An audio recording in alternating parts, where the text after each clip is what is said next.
तो आ जाइए हम लोग शुरू करते हैं। देखेंगे यहाँ पर पहला प्रश्न क्या है।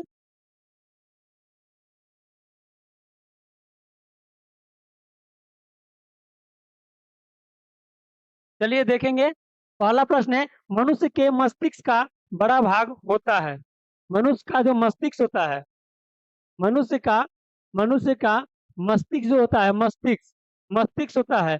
मस्तिष्क जो होता है उसका सबसे बड़ा भाग कौन सा होता है? मस्तिष्क का सबसे बड़ा भाग कौन सा होता है? प्रमस्तिष्क होता है। प्रमस्तिष्क। मनुष्य के मस्तिष्क का बड़ा भाग क्या होता है? प्रमस्तिष्क होता है। प्रमस्तिष्क।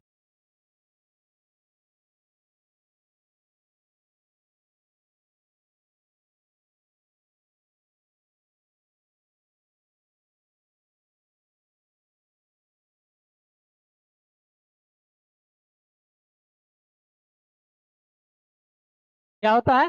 प्रमस्तिष्क होता है। और मस्तिष्क जो होता है, मस्तिष्क तीन भागों में बटा होता है। मस्तिष्क एक होता है, पहला अग्र मस्तिष्क, अग्र अग्र मस्तिष्क। दूसरा होता है मध्य मस्तिष्क, मध्य मस्तिष्क। और तीसरा होता है पश्च मस्तिष्क, पश्च मस्तिष्क, पश्च मस्तिष्क, पश्च मस्तिष्क। इसमें अग्र मस्तिष्क में कौन आता है? सेरेब्रम आता है। सेरेब्रम अग्र मस्तिष्क में तीन आता है। एक सेरेब्रम आता है, सेरेब्रम, सेरे सेरे सेरेब्रम। उसके बाद आता है ऑलफैक्टरी लूब आता है। एक आता है ऑलफैक्टरी लूब आता है, ऑलफैक्टरी लूब आता है। दूसरा कौन सा आता है? ऑलफैक्टरी लूब। और तीसरा हो जाएगा हाइपोथैलमस, हाइपो हाइपोथैलमस, हाइपोथैलमस आता है। उसके बाद आता है थैलमस, थैलमस आता है। हाइपोथैलमस और थैलमस आता है।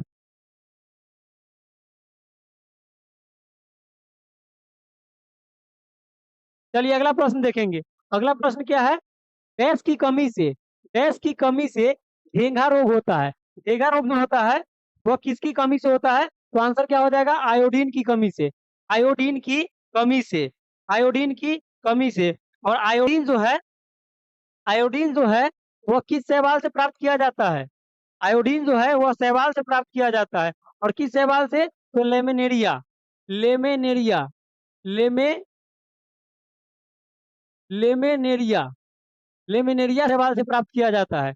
लेमिनेरिया शैवाल से प्राप्त किया जाता है। और यह शैवाल कैसा कलर का दिखता है? तो भूरा कलर का, भूरा कलर का दिखता है, भूरे रंग का दिखता है, भूरे रंग का दिखता है। कैसा दिखता है? भूरे रंग का। इसीलिए इसे भूरा शैवाल भी कहा जाता है, भूरा शैवाल भी कहा जाता है। चलिए अगला प्रश्न देखेंगे। अगला प्रश्न है, वृद्धि हार्मोन का स्रावन कहाँ होता है? वृद्धि हार्मोन, वृद्धि हार्मोन, वृद्धि हार्मोन का स्रावन कहाँ होता है? वृद्धि हार्मोन का स्रावन जो होता है, यानी कि वृद्धि हार्मोन जो है वह वृद्धि हार्मोन कहाँ से उत्सर्जित होती है? उत्सर्जित होती है। क्या हो जाएगा आंसर? पिट्यूटरी ग्रंथि के द्वारा, पिट्यूटरी ग्लैंड के द्वारा, पिट्यूटरी ग्लैंड के द्वारा वृद्धि हार्मोन स्रावित होती है। अगला प्रश्न देखेंगे। अगला प्रश्न है, विद्युत मोटर परिवर्तित करता है। विद्युत मोटर, विद्युत मोटर जो होता है, विद्युत मोटर वह परिवर्तित करता है। विद्युत मोटर ऊर्जा को परिवर्तित करता है किसमें? विद्युत ऊर्जा को यांत्रिक ऊर्जा में, विद्युत ऊर्जा को यांत्रिक ऊर्जा में, विद्युत ऊर्जा को यांत्रिक ऊर्जा में।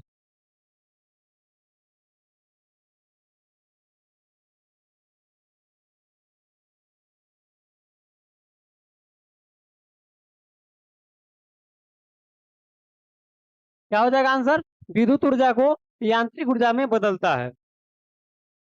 अगला प्रश्न देखेंगे।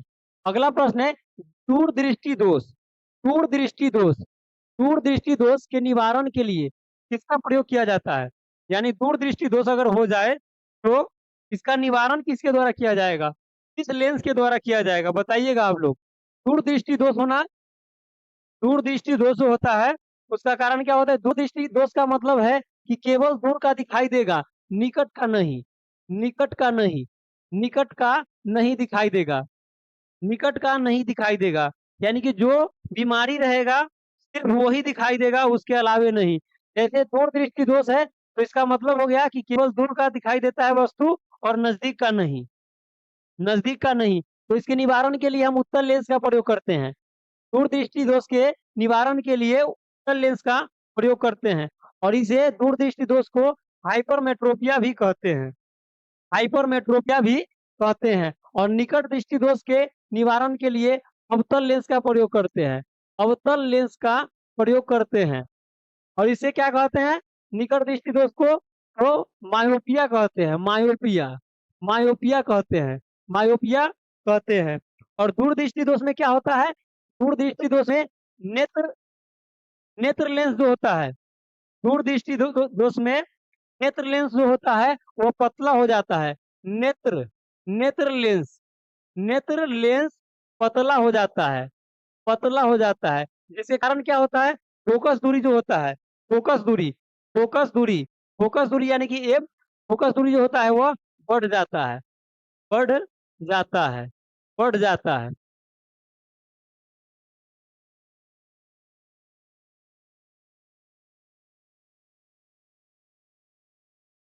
हाँ नीरज कुमार जी, साइंस वाला ही स्पीडी है। चलिए अगले प्रश्न पर आते हैं।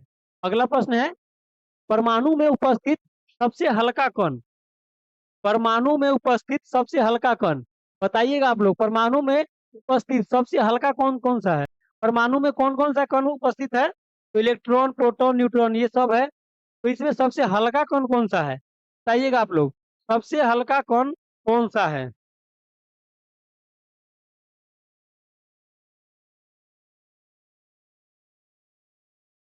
विकास कुमार जी, चलिए देखेंगे यहाँ पर परमाणु में उपस्थित सबसे हल्का कण कौन सा है, तो क्या हो जाएगा आंसर, इलेक्ट्रॉन हो जाएगा। क्या हो जाएगा, इलेक्ट्रॉन हो जाएगा। और यहाँ पर सबसे भारी कण की अगर बात करें तो क्या हो जाएगा, सबसे भारी कण कौन सा हो जाएगा, भारी, तो न्यूट्रॉन हो जाएगा, न्यूट्रॉन, न्यूट्रॉन हो जाएगा, न्यूट्रॉन हो जाएगा। और इसमें क्या होता है, इलेक्ट्रॉन जो होता है, इलेक्ट्रॉन इसमें ऋण आवेश होता है, इसमें क्या होता है, ऋण आवेश होता है। और प्रोटॉन जो होता है उसमें धन आवेश होता है। और न्यूट्रॉन जो होता है, न्यूट्रॉन, न्यूट्रॉन क्या होता है, आवेशहीन होता है, आवेशहीन होता है। यानी कि इसमें कोई आवेश नहीं होता है। इसीलिए परमाणु को क्या कहा जाता है, परमाणु विद्युत, विद्युतीय रूप से अगर कहा जाए तो परमाणु क्या होता है, परमाणु उदासीन होता है, उदासीन, परमाणु क्या होता है, उदासीन होता है।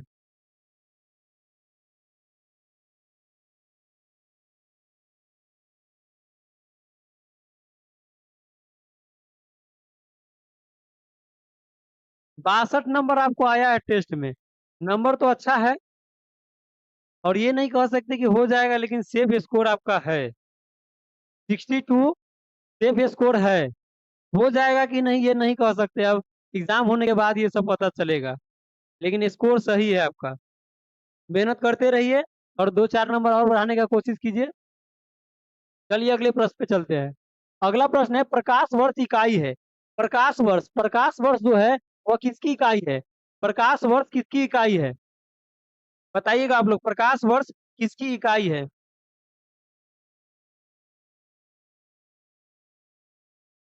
प्रकाश वर्ष किसकी इकाई है, तो दूरी की इकाई है, दूरी की इकाई है। यानी कि एक वर्ष में, एक वर्ष में प्रकाश के द्वारा तय की गई दूरी को क्या कहते हैं, प्रकाश वर्ष कहते हैं।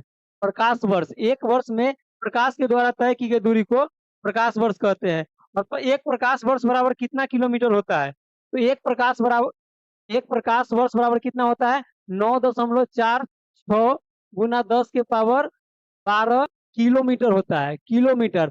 और अगर मीटर में अगर कहे तो ये 15 हो जाएगा, क्या हो जाएगा, 15 मीटर हो जाएगा, 12 किलोमीटर या 15 मीटर हो जाएगा। चलिए अगले प्रश्न पे चलते हैं। अगला प्रश्न क्या है, होम्योपैथी के जनक कौन है, होम्योपैथी के जनक, होम्योपैथी के जनक कौन है। तो ये प्रश्न का आंसर तो आप लोगों को पता ही होगा, होम्योपैथी के जनक कौन है, क्या हो जाएगा, हैनी मैन हो जाएगा। क्या हो जाएगा आंसर, हैनी मैन हो जाएगा। चलिए अगला प्रश्न देखेंगे। अगला प्रश्न है, होम्योपैथी दिवस मनाया जाता है। होम्योपैथी दिवस कब मनाया जाता है? बताइएगा आप लोग। होम्योपैथी दिवस कब मनाया जाता है? होम्योपैथी दिवस कब मनाया जाता है? तो 10 अप्रैल को। क्या हो जाएगा आंसर? 10 अप्रैल को। 10 अप्रैल को होम्योपैथी दिवस मनाया जाता है।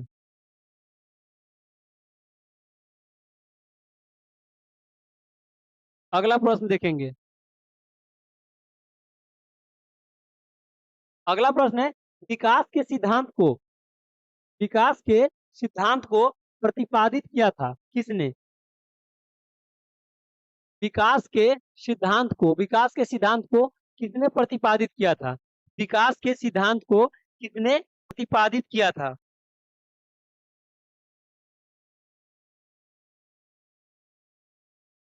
दूरी की इकाई है। सही आंसर। चलिए अगले प्रश्न पे चलिए। विकास के सिद्धांत को प्रतिपादित किया था किसने? तो चार्ल्स डार्विन ने। चार्ल्स डार्विन ने विकास के सिद्धांत को प्रतिपादित किया था। अगला प्रश्न। अगला प्रश्न है, श्वेत रक्त कण कहलाता है, यानी कि श्वेत रक्त कण को और किस नाम से जाना जाता है? श्वेत रक्त कण यानी कि डब्ल्यूबीसी। डब्ल्यूबीसी को और किस नाम से जाना जाता है? डब्ल्यूबीसी को और किस नाम से जाना जाता है? तो क्या हो जाएगा आंसर? ल्यूकोसाइट। ल्यूकोसाइट। ल्यूकोसाइट। और यहीं पर अगर पूछा जाए आरबीसी का, आरबीसी को आरबीसी को और किस नाम से जाना जाता है? तो क्रीथोसाइट। Erythrocyte. Erythro erythrocyte. Erythrocyte. RBC को एरिथ्रोसाइट। आरबीसी को एरिथ्रोसाइट के नाम से जाना जाता है। और श्वेत रक्त कण यानी डब्ल्यूबीसी को क्या? तो ल्यूकोसाइट। ल्यूकोसाइट।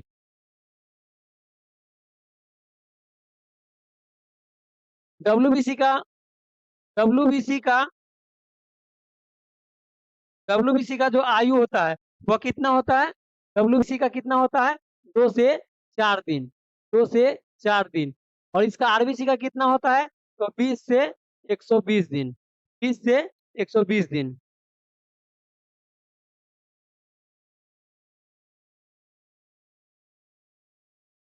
चलिए अगले प्रश्न पे चलते हैं। अगला प्रश्न क्या है? मैक संख्या संबंधित है।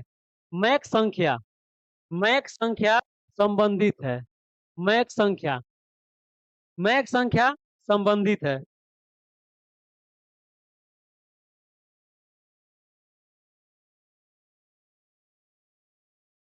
मैक संख्या क्या कहता है?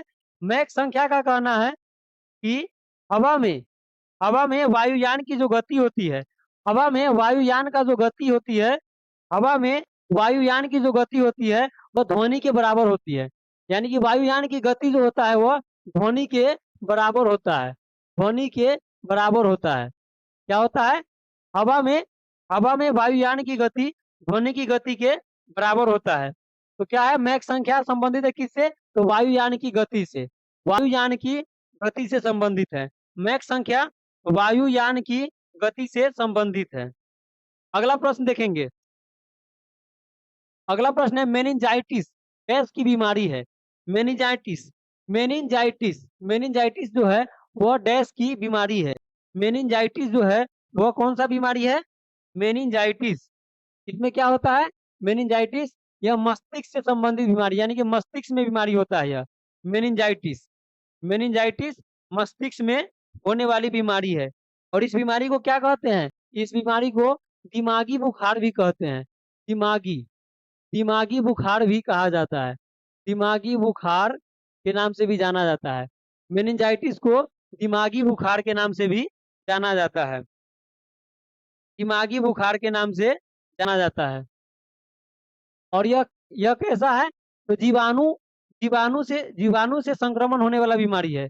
जीवाणु से जीवाणु से यह सबसे अधिक जीवाणु जनित रोग है। जीवाणु जनित रोग है। यह वायरस के द्वारा भी होता है और फंगस के द्वारा भी होता है। लेकिन सबसे ज्यादा किसके द्वारा? तो जीवाणु के द्वारा। जीवाणु जीवाणु के द्वारा, यानी कि बैक्टीरिया संक्रमित रोग है। हाई जंप नहीं होता है। हाई जंप होगा, ये सब प्रैक्टिस का चीज है, प्रैक्टिस कीजिएगा तो सब होगा। पढ़ाई हो या फिजिकल हो, सब में मेहनत खोजा जाता है। थोड़ा सा मेहनत कीजिएगा, प्रैक्टिस कीजिएगा डेली डेली, तो वो भी होगा। चलिए अगले प्रश्न पे चलते हैं। अगला प्रश्न क्या है? मनुष्य द्वारा सर्वप्रथम प्रयोग किया गया धातु कौन सा है? यानी कि मनुष्य जो है सर्वप्रथम किस धातु को, सर्वप्रथम किस धातु को प्रयोग किया था? किस धातु का प्रयोग किया था सर्वप्रथम?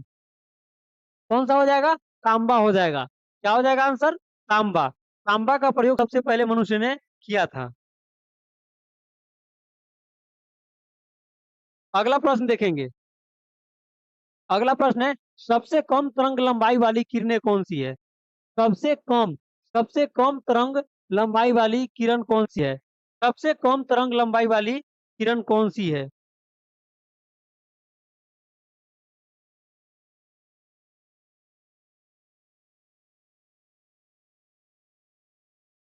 सबसे कम तरंग लंबाई वाली किरण कौन सी है? तो गामा किरण। क्या हो जाएगा आंसर? गामा किरण हो जाएगा। सबसे कम तरंग लंबाई वाली किरण कौन सी है? गामा किरण। गामा किरण। और सबसे अधिक तरंग लंबाई वाली किरण अगर पूछे, सबसे अधिक, सबसे अधिक, सबसे अधिक, अधिक, अधिक तरंग लंबाई वाली किरण कौन सी हो जाएगी? सबसे अधिक तरंग लंबाई वाली किरण कौन सी हो जाएगी? तो हो जाएगी रेडियो, रेडियो तरंग, रेडियो तरंग, रेडियो तरंग। सबसे लंबी कौन सी हो जाएगी? रेडियो तरंग। और सबसे कम लंबाई वाली, सबसे कम तरंग लंबाई वाली किरण कौन सी है? तो गामा किरण। और सबसे अधिक तरंग लंबाई वाली किरण कौन सी है? तो रेडियो तरंग है, रेडियो तरंग। अगला प्रश्न देखेंगे। अगला प्रश्न है, केमोथेरेपी का उपयोग किया जाता है। केमोथेरेपी एक प्रक्रिया है। केमोथेरेपी क्या है? एक प्रक्रिया है। केमोथेरेपी एक प्रक्रिया है। जैसे हम लोग ईसीजी कराते हैं, ईसीजी कराते हैं, ईईजी कराते हैं, वो सब एक प्रक्रिया है। उसी तरह ये भी क्या है? केमोथेरेपी एक प्रक्रिया है। यह किस बीमारी के लिए है? किस बीमारी के इलाज के लिए यह प्रक्रिया अपनाया जाता है केमोथेरेपी का? तो कैंसर के इलाज में, कैंसर के इलाज में केमोथेरेपी का प्रयोग किया जाता है। केमोथेरेपी का प्रयोग कैंसर के इलाज में किया जाता है। चलिए अगला प्रश्न देखेंगे। अगला प्रश्न है, हेलोजन जो कांच पर प्रहार करती है, हेलोजन, हेलोजन, हेलोजन जो कांच पर प्रहार करती है, वो कौन सी है? हेलोजन, हेलोजन ग्रुप जो होता है, ग्रुप यानी कि वर्ग, ग्रुप, ग्रुप या वर्ग, ग्रुप या वर्ग, या इसे ही समूह भी कहते हैं। समूह। आवर्त सारणी में, आवर्त सारणी में ग्रुप, ग्रुप, वर्ग, समूह, ये सब, ये सब एक ही है। और 17, 17वां जो ग्रुप है या वर्ग है, उसे क्या कहते हैं? हेलोजन, हेलोजन ग्रुप कहते हैं। हेलोजन ग्रुप कहते हैं, हेलोजन ग्रुप कहते हैं।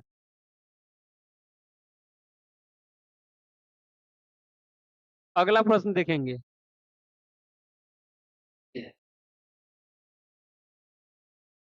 अगला प्रश्न है, डीएनए के मूल मात्रक है। डीएनए, डीएनए, डीएनए के मूल मात्रक है।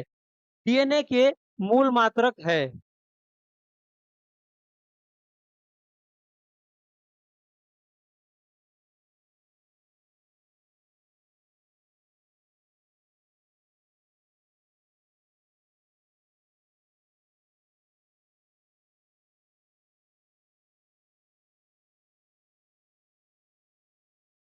डीएनए के मूल मात्रक क्या है? तो न्यूक्लियोटाइड्स, न्यूक्लियोटाइड्स।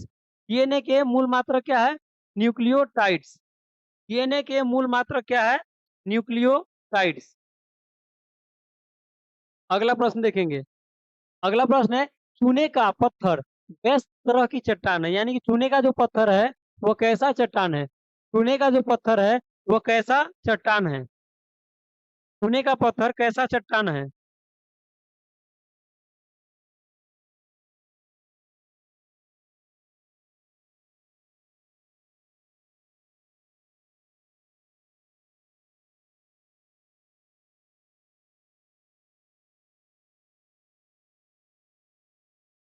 चूने का पत्थर कैसा चट्टान है? तो क्या हो जाएगा आंसर?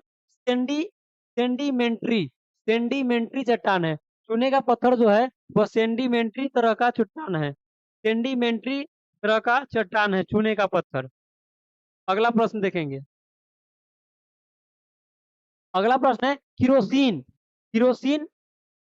किरोसिन यानी कि मिट्टी का तेल। किरोसिन यानी कि मिट्टी का तेल।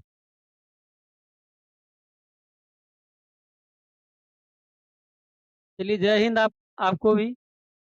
चलिए जुड़ जाइए। क्या है किरोसिन? मिट्टी का तेल। अपेक्षिक घनत्व की इकाई क्या होता है? अपेक्षिक घनत्व।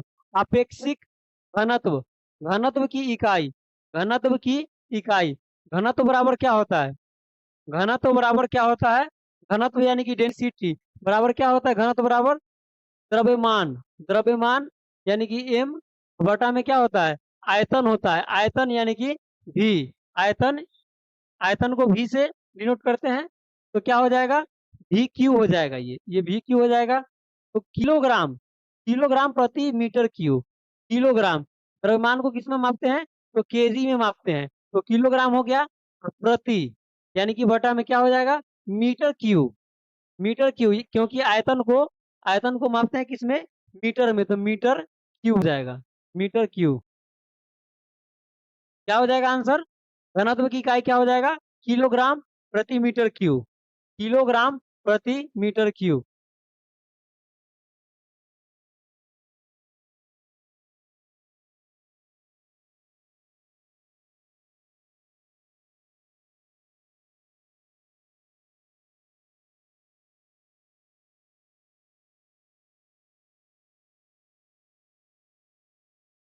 चलिए अगला प्रश्न देखते हैं। अगला प्रश्न क्या है? माचिस उद्योग में प्रयोग किया जाने वाला रसायन कौन सा है? माचिस उद्योग में प्रयोग किया जाने वाला रसायन कौन सा है? रसायन। माचिस उद्योग में प्रयोग किया जाने वाला रसायन कौन सा है?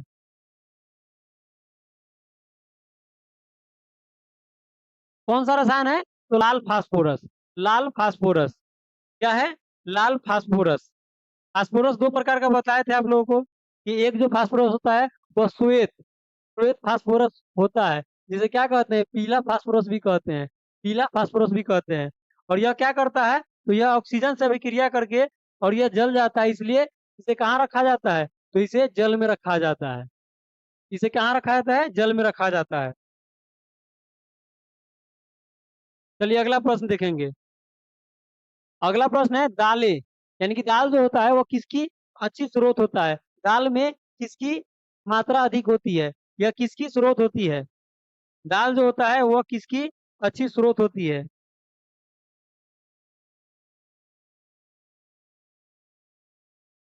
क्या हो जाएगा? प्रोटीन। प्रोटीन यानी कि दाल में जो होता है वो प्रोटीन होता है। दाल में क्या होता है? प्रोटीन पाया जाता है। दाल में प्रोटीन पाया जाता है। श्वेत। प्रोटीन सही आंसर। चलिए अगले प्रश्न पे। अगला प्रश्न क्या है? यकृत द्वारा स्रावित पीतरस कहाँ संचित रहता है? यानी कि यकृत में पीतरस जो है वो उत्पन्न होता है। यकृत में पीतरस उत्पन्न होता है, लेकिन यह कहाँ पर संचय होता है? यानी कि जमा रहता है। कहाँ पर संचित रहता है? यानी कि इसको कहाँ पर जमा रखा जाता है? यानी कि स्टोर करके रखा जाता है। कहाँ पर? पित्ताशय में। पित्ताशय में रखा जाता है। और पित्त जो है वह वसा के पाचन में सहायक होता है। पित्त जो है वह पाचन में सहायता करता है। पित्त जो है वह वसा के पाचन में सहायता करता है। अगले प्रश्न पर आते हैं। अगला प्रश्न क्या है? नींबू और संतरे में उपस्थित अम्ल होता है। नींबू और संतरे में कौन सा अम्ल उपस्थित होता है? नींबू और संतरे में कौन सा अम्ल उपस्थित रहता है? क्या हो जाएगा आंसर? साइट्रिक अम्ल। साइट्रिक अम्ल। नींबू और संतरे में कौन सा अम्ल रहता है? तो साइट्रिक अम्ल हो जाएगा। चलिए अगला प्रश्न देखते हैं। अगला प्रश्न है मानव द्वारा निर्मित प्रथम संश्लिष्ट रेशा कौन सा है?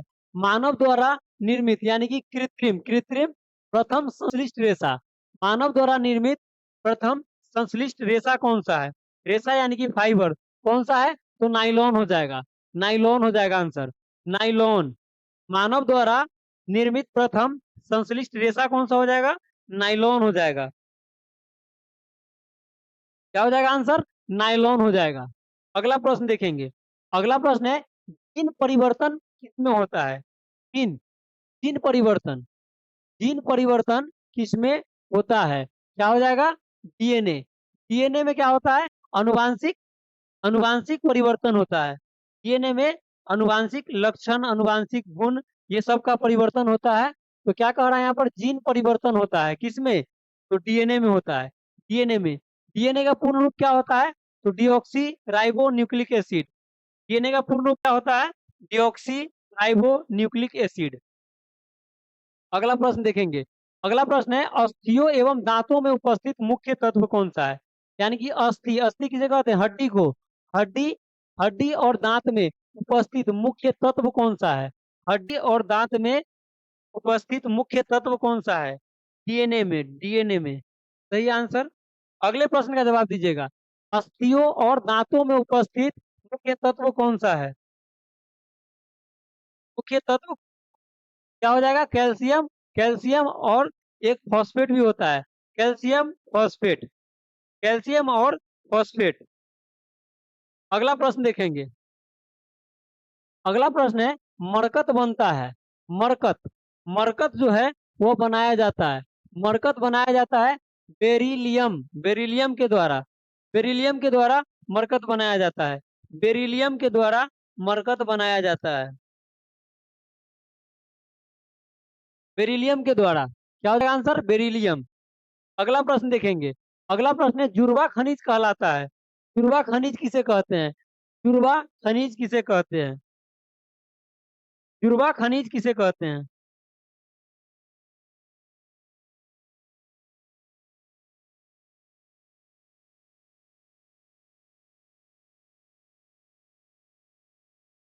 क्या हो जाएगा आंसर? जुड़वा खनिज कहलाता है कौन? सीसा और जस्ता। जुड़वा खनिज सीसा और जस्ता को कहते हैं। सीसा और जस्ता को कहते हैं। और जुड़वा राजधानी भी पूछा जाता है। वो साइंस का तो नहीं है, लेकिन जुड़वा राजधानी जो है वो क्या हिस्ट्री का है। हिस्ट्री का प्रश्न है। जुड़वा राजधानी किसे कहा जाता है? सिकंदराबाद को। सिकंदरा सिकंदराबाद सिकंदराबाद और हैदराबाद। हैदराबाद हैदराबाद ये दोनों रिलेट करके याद रखिए। जुड़वा राजधानी अगर पूछेगा तो हैदराबाद सिकंदराबाद, और जुड़वा अगर खनिज पूछेगा तो सीसा और जस्ता। सीसा और जस्ता। सीसा और जस्ता। जुड़वा खनिज कौन सा हो जाएगा? सीसा और जस्ता। अगले प्रश्न पर आते हैं। लूनर कास्टिक किसका यौगिक है? Lunar caustic. लूनर कास्टिक जो है वो किसका यौगिक है? लूनर कास्टिक किसका यौगिक है? बताइएगा आप लोग। लूनर कास्टिक किसका यौगिक है? क्या हो जाएगा? सिल्वर का। सिल्वर का यौगिक है lunar caustic. Lunar caustic silver का यौगिक है। सिल्वर का यौगिक है। चलिए अगला प्रश्न देखेंगे। डॉक्टरों के द्वारा प्रयुक्त शब्द, यानी कि डॉक्टर जो हमेशा यूज में लाता है CAT शब्द, जो लाता है CAT स्कैन। CAT scan. इसमें CAT का पूर्ण रूप क्या होगा? CAT का पूर्ण रूप क्या होगा? CAT का पूर्ण रूप क्या होगा? तो computerised axial tomography. Computerised axial tomography. क्या हो जाएगा? CAT का फुल फॉर्म या फिर विस्तारित रूप क्या हो जाएगा? Computerised axial tomography. Computerised axial tomography. अगला देखेंगे प्रश्न। अगला प्रश्न है कपास प्राप्त होता है। कपास कपास जो होता है कपास जो होता है वो प्राप्त किया जाता है कहाँ से? पौधे के किस भाग से? पौधे के किस भाग से कपास प्राप्त किया जाता है? पौधे के किस भाग से कपास प्राप्त किया जाता है? क्या हो जाएगा आंसर? बीज के द्वारा। बीज से। पौधे के बीज से कपास प्राप्त किया जाता है। और कपास जो है वो सबसे अधिक किस प्रकार की मिट्टी में होती है? तो काली मिट्टी में होती है। काली मिट्टी में इसकी फसल सबसे अधिक होती है। काली मिट्टी में इसकी फसल सबसे अधिक होती है। और काली मिट्टी सबसे अधिक कहाँ पर पाया जाता है? भारत के किस क्षेत्र में पाया जाता है? काली मिट्टी सबसे अधिक कहाँ पर पाया जाता है? किस राज्य में? बताइएगा आप लोग। क्या हो जाएगा आंसर? महाराष्ट्र में। महाराष्ट्र। महाराष्ट्र में। महाराष्ट्र में पाया जाता है। उसके बाद दूसरा सबसे ज्यादा कहाँ पर? तो कर्नाटक में। कर्नाटक में। उसके बाद गुजरात में। गुजरात में। याद रखिएगा ये। महाराष्ट्र, कर्नाटक, गुजरात। महाराष्ट्र, कर्नाटक, गुजरात।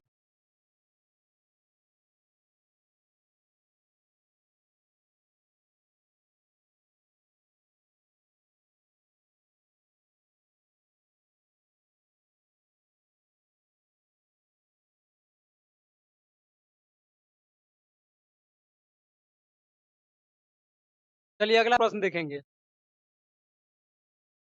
अगला प्रश्न है, कैंडिला मात्रक है। कैंडिला जो है वह मात्रक है। कैंडिला मात्रक है किसका? ज्योति तीव्रता का। ज्योति तीव्रता का। अगला प्रश्न। अगला प्रश्न है, तापमान की प्राथमिक इकाई क्या है? तापमान की इकाई जो है प्राथमिक इकाई। प्राथमिक इकाई क्या है? तापमान की प्राथमिक इकाई क्या है? यानी कि इसका एसआई मात्रक क्या है? एसआई मात्रक। इसका एसआई मात्रक क्या है? तो केल्विन हो जाएगा। तापमान का केल्विन हो जाएगा। एसआई मात्रक केल्विन हो जाएगा। और इसका अगर सीजीएस मात्रक पूछे, सीजीएस मात्रक पूछे तो क्या हो जाएगा? डिग्री सेंटीग्रेड, यानी कि सेल्सियस हो जाएगा। सेल्सियस हो जाएगा। एक क्वेश्चन है। कौन सा क्वेश्चन है? अगला प्रश्न है, आतिशबाजी में लाल रंग होता है। लाल रंग यानी कि आतिशबाजी, यानी कि जैसे पटाखे जो हम लोग छोड़ते हैं दीपावली में, दुर्गा पूजा में, या कोई भी अच्छे अच्छे त्योहारों पे छोड़ा जाता है पटाखा, तो उसमें उसमें जो रंग निकलता है, लाल रंग निकलता है। और बहुत सारा रंग निकलता है, लाल, पीला, हरा, नीला, ये सब निकलता है। तो इसमें लाल जो होता है, लाल रंग, वो किसके कारण होता है? तो लाल रंग हो जाएगा स्ट्रोंसियम। स्ट्रोंसियम या स्ट्रोंसियम कार्बोनेट के द्वारा। स्ट्रोंसियम या स्ट्रोंसियम कार्बोनेट के द्वारा लाल रंग होता है। और पीला रंग किसके कारण होता है? पीला पीला रंग होता है। पीला रंग होता है सोडियम के कारण। Na सोडियम के कारण होता है। हरा रंग होता है। हरा हरा रंग किसके कारण होता है, बताइएगा आप लोग।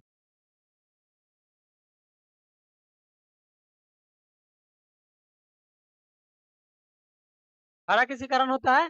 तो बेरियम के कारण हो जाएगा। बेरियम। बेरियम। बेरियम के कारण क्या होता है? हरा होता है।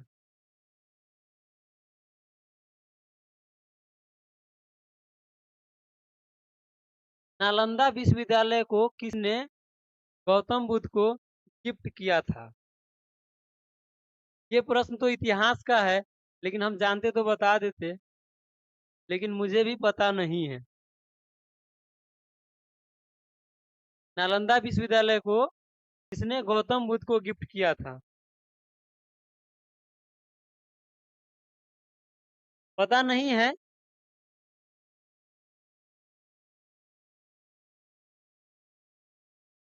चलिए अगले प्रश्न पे चलते हैं। अगला प्रश्न है, टमाटर में लाल रंग होता है। टमाटर टमाटर में लाल रंग होता है किसके कारण? टमाटर में लाल रंग किसके कारण होता है? टमाटर में लाल रंग किसके कारण होता है? तो लाइकोपीन के कारण। लाइकोपीन के कारण। और इसमें टमाटर में जो एक अम्ल पाया जाता है, वो कौन सा अम्ल होता है? कौन सा अम्ल पाया जाता है इसमें? तो ऑक्जेलिक अम्ल। ऑक्जेलिक। ऑक्जेलिक। ऑक्जेलिक अम्ल। ऑक्जेलिक अम्ल पाया जाता है। ऑक्जेलिक अम्ल। अगला प्रश्न देखेंगे। अगला प्रश्न है, जड़त्व के नियम को दिया था। जड़त्व का नियम। जड़त्व का नियम किसने दिया था? जड़त्व का नियम किसने दिया था?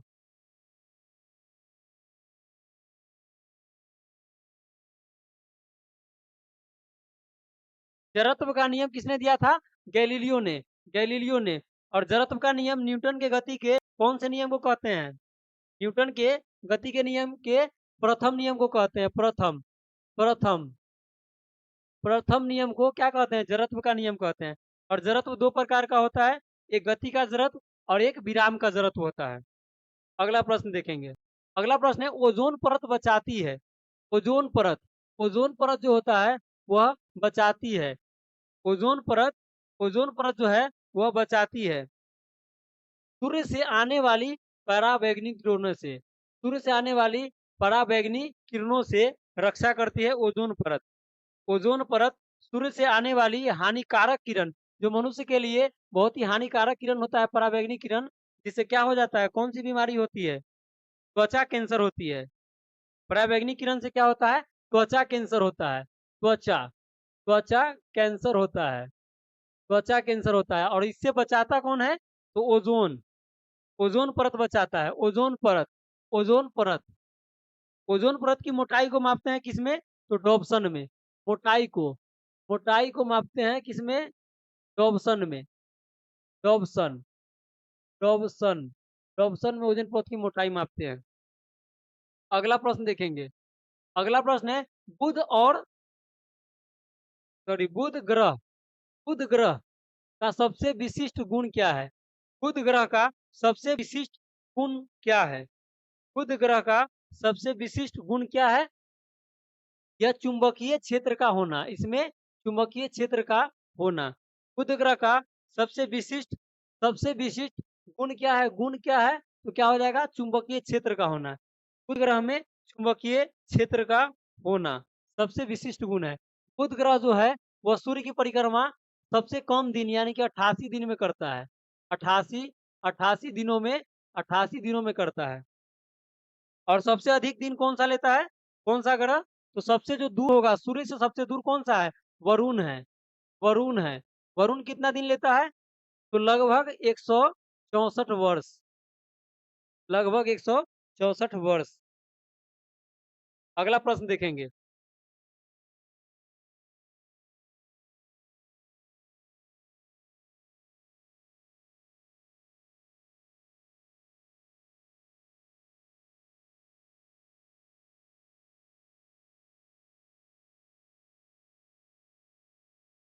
अगला प्रश्न देखेंगे यहाँ पर।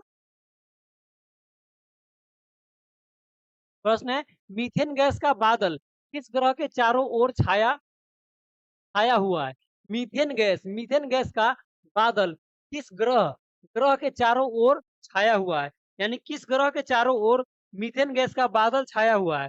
क्या हो जाएगा आंसर, वरुण हो जाएगा, वरुण। और वरुण के बारे में अभी बताया है कि ये सूर्य से दूरी के अनुसार सबसे दूर है। सबसे दूर स्थित ग्रह कौन सा है, सबसे दूरी पर है। सबसे दूरी पर है सूर्य से। सबसे दूर स्थित ग्रह कौन सा है, वरुण है। वरुण है। और वरुण कितना समय लेता है सूर्य की एक परिक्रमा करने में, तो 164 वर्ष लगभग। 164 वर्ष लगभग। चलिए अगला प्रश्न देखेंगे। अगला प्रश्न क्या है, किसी तरल पदार्थ की बूंद के किसी तरल पदार्थ यानी कि द्रव द्रव की बूंद के गोलाकार स्वरूप होने का कारण क्या है, तो पृष्ठ तनाव। पृष्ठ तनाव। किसी तरल पदार्थ के बूंद के गोलाकार रूप धारण करने का जो कारण होता है वो क्या है, तो पृष्ठ तनाव। पृष्ठ तनाव के कारण जल की जो बूंदे है वो गोलाकार होती है। जल की बूंदे गोलाकार होती है। अगला प्रश्न, किसमें ध्वनि का वेग न्यूनतम होता है। ध्वनि का वेग जो है वह न्यूनतम होता है किस माध्यम में, माध्यम का नाम बताना है। किस माध्यम में ध्वनि का वेग सबसे न्यूनतम होता है, तो क्या हो जाएगा आंसर, हवा हो जाएगा, हवा। और ध्वनि का वेग सबसे अधिकतम किस माध्यम में होता है, तो आंसर क्या हो जाएगा, ठोस हो जाएगा। ठोस माध्यम में ध्वनि का वेग सबसे अधिक होता है। सबसे अधिक होता है ध्वनि का वेग सबसे अधिक किसमें होता है, ठोस माध्यम में। अगला प्रश्न देखेंगे। सबसे तेजी से बढ़ने वाला पौधा कौन सा है, यानी कि सबसे तेज गति से बढ़ने वाला पौधा कौन सा है। पौधे का नाम क्या है, जो सबसे अधिक तेजी से वृद्धि करता है। कौन सा पौधा है, यूकेलिप्स। यूकेलिप्स यूकेलिप्स कौन सा पौधा है, यूकेलिप्स। चलिए अगला प्रश्न देखेंगे। अगला प्रश्न है, शीत किसमें जमा होता है। ये वाला प्रश्न तो इससे पहले भी आया था। शीत कहाँ पर जमा होता है, तो पित्ताशय में। और पित्त पित्त जो है उसका निर्माण कहाँ पर होता है, निर्माण निर्माण कहाँ पर होता है, निर्माण तो यकृत में होता है। निर्माण कहाँ पर होता है, यकृत में होता है। अगला प्रश्न, कौन सा पदार्थ अतिशीतित द्रव है? कौन सा पदार्थ अतिशीतित द्रव है? कौन सा पदार्थ अतिशीतित द्रव है? पित्ताशय में, सही है, यकृत में निर्माण होता है। अगला प्रश्न देखेंगे, क्या है? कौन सा पदार्थ अतिशीतित द्रव है? आंसर क्या हो जाएगा? अमोनिया। अमोनिया। आंसर क्या हो जाएगा? अमोनिया हो जाएगा। अमोनिया का रासायनिक सूत्र क्या होता है? NH3 होता है। NH3, ammonia. चलिए अगला प्रश्न देखेंगे। अगला प्रश्न क्या है? सपाट अस्थियां कहाँ पाई जाती है, यानी कि कहाँ पर होती है? सपाट अस्थियां जो होती है, यानी कि हड्डी, हड्डी, सपाट हड्डी जो होता है वह कहाँ पर पाया जाता है? तो खोपड़ी में पाया जाता है। सपाट हड्डी जो है वह कहाँ पर पाया जाता है? खोपड़ी में पाया जाता है। और खोपड़ी में कितना हड्डी पाया जाता है? बताइएगा आप लोग। खोपड़ी में कितना हड्डी पाया जाता है? तो 8 हड्डी खोपड़ी में पाया जाता है। 8 हड्डी। और अगर सर की बात करें, पूरे सर में, पूरे सर में कितने हड्डी होते हैं टोटल? 29, यानी कि 29 हड्डी होता है। इसमें 8 इसमें हो गया, खोपड़ी में हो गया, और चेहरे में कितना होता है? 14 होता है। चेहरे में 14, और दोनों कान का मिला के कितना? 6। तो कितना हो गया? 14 और 6 20 हो गया। और ये ऊपर क्या हो गया? 8 28 हो गया। और एक जो होता है, एक गले में होता है, एक हड्डी गले में होता है। तो टोटल आपको 29 हड्डी बता दिए। कितना बता दिए? 29 हड्डी बता दिए सर में। चलिए अगला प्रश्न देखेंगे।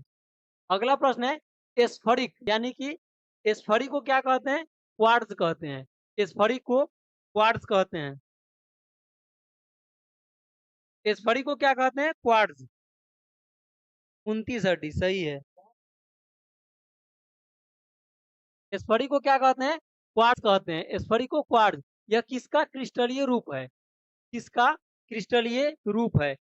स्फटिक जो है वह किसका क्रिस्टलीय रूप है? क्या हो जाएगा आंसर? सिलिका का।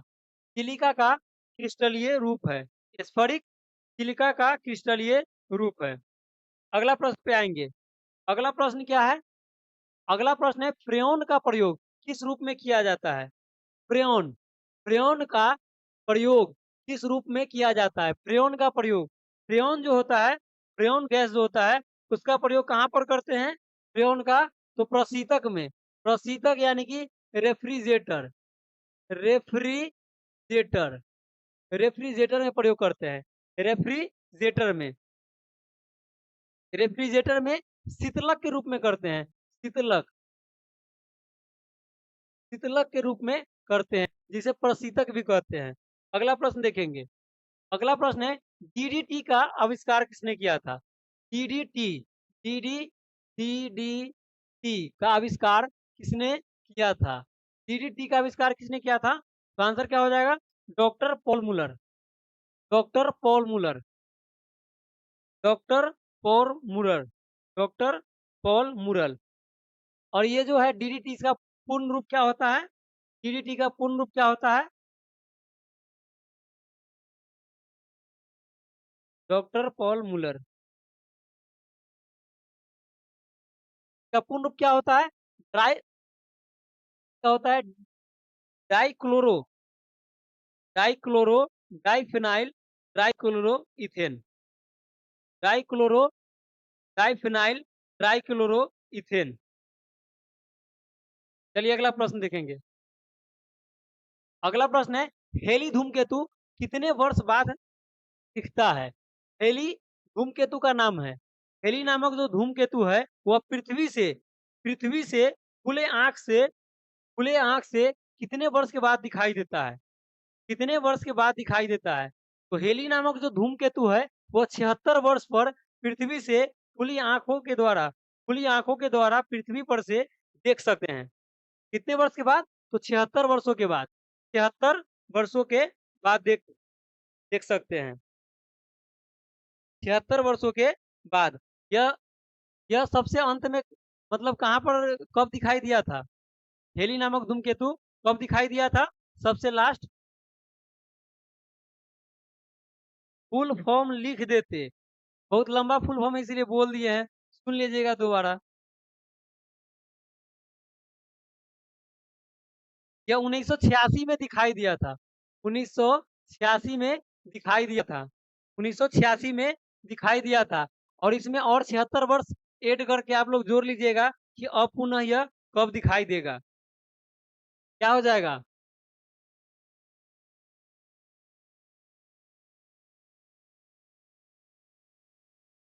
क्या हो जाएगा? 2062 में अब दिखाई देगा। 2062 में। कृष्णा कुमार जी 2062 में सही है आपका आंसर। 2062 में अब दिखाई देगा। तो इससे पहले वाला भी आप लोग नहीं देखे, हम लोग नहीं देखे, और 2062 वाला भी देखेंगे या नहीं उसका कोई गारंटी नहीं है। चलिए अगला प्रश्न देखेंगे। अगला प्रश्न है, भारत में सबसे अधिक किस धातु के भंडार हैं? भारत में सबसे अधिक कौन से धातु का भंडारण है? हम लोग न रहेंगे। अभी से इतना हिम्मत नहीं हारिए, कोई गारंटी नहीं है, हम लोग रह भी सकते हैं। क्या है? भारत में सबसे अधिक किस धातु का भंडारण है? तो आंसर क्या हो जाएगा? थोरियम। सबसे अधिक थोरियम का भंडारण है। सबसे अधिक थोरियम धातु का भंडारण है भारत में। अगला प्रश्न देखेंगे। अगला प्रश्न है, किस विटामिन के द्वारा रक्त जमता है? किस विटामिन के कारण रक्त जो है वह जमता है? तो क्या हो जाएगा आंसर? ये तो सिंपल सा प्रश्न है। क्या हो जाएगा? विटामिन के हो जाएगा। विटामिन के। और अगर ये विटामिन है, और अगर प्रोटीन की बात करें, प्रो, प्रोटीन प्रोटीन की अगर बात करें, तो रक्त जो है वह रक्त जो है वह जमता है किसके कारण? किसके कारण जमता है? तो फाइब्रिनोजेन।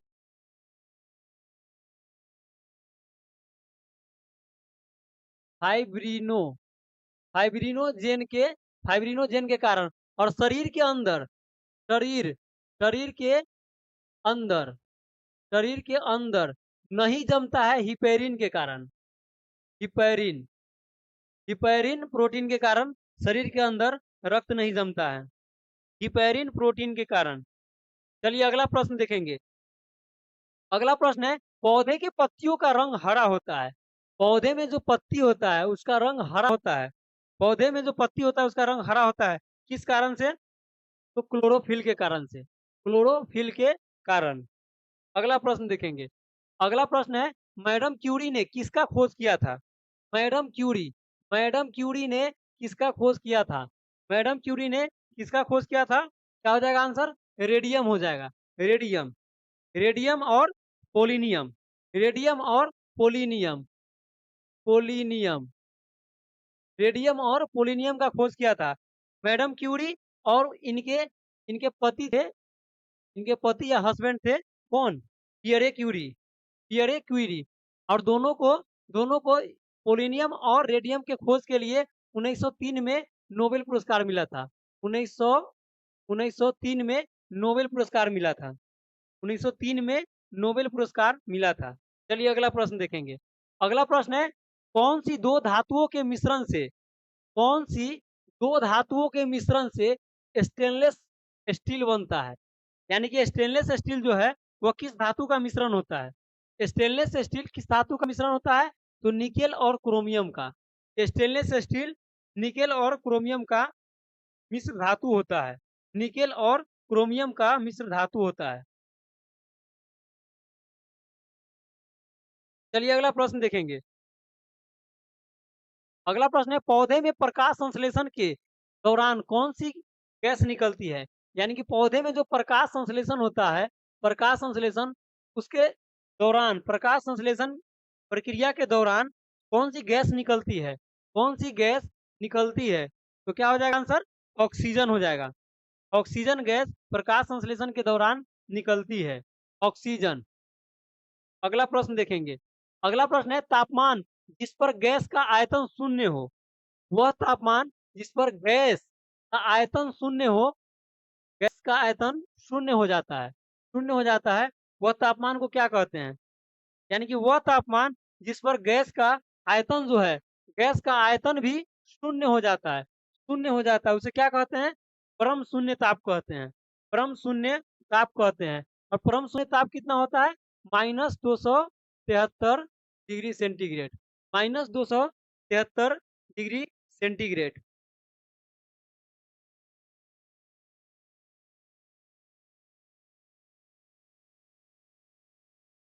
चलिए अगला प्रश्न देखेंगे। अगला प्रश्न, और यह क्या है, लास्ट प्रश्न है आज के क्लास का, मेरे क्लास का लास्ट प्रश्न है।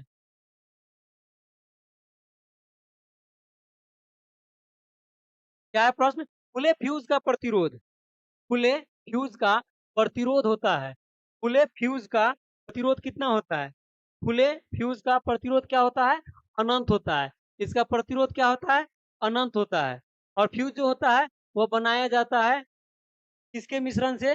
कौन से मिश्र धातु से? तो शीशा, शीशा और टीन, शीशा और टीन के द्वारा फ्यूज बनाया जाता है। और इस सोल्डर जो बनाया जाता है, सोल्डर, सोल्डर, सोल्डर जो मिश्रण है वो किसका है? शीशा और टीन का। सोल्डर और फ्यूज दोनों शीशा और टीन का है।